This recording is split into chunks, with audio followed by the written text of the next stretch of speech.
Tiniyak ni Defense Secretary Walter Gazmin na hihingi ng gobyerno ng Pilipinas ang tulong ng Estados Unidos sa pagmamonitor sa napipintong paglulunsad ng rocket missile ng North Korea sa Abril 12 hanggang 16 ng taong ito. Well, definitely we are concerned with the pronouncement of the North Koreans, no? But meron naman warning na inisyu ang United States, Japan, and Australia.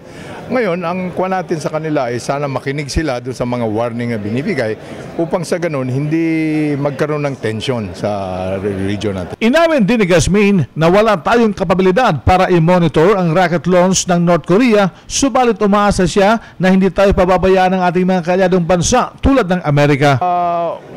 I don't think we have that capability, but then with our alliance with the United States, we will be provided the necessary.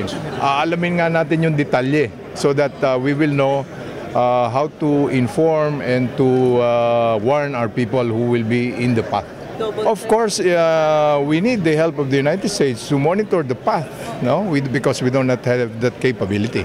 Si Defense Secretary Walter Gazmin nabatid na ipinalalagay ng Estados Unidos, Japan at South Korea ang planong paglulunsad ng rocket missile ng North Korea ay bahagi ng pangmatagalang missile test na maaaring lumabag sa denuclearization deal sa ban ng United Nations sa Washington. Samantala sa pahayag ng North Korea, sinabi ng mga opisyal nito na may karapatan naman sila sa pagtiyak sa pag-iral ng kapayapaan sa himpapawid matapos na abisuhan ang aviation at maritime officials sa mga bansang daraanan ng kanilang rocket missile. Yan ang RH News, RH 911 Bing Pormento, naglilingkod sa pagbabalita.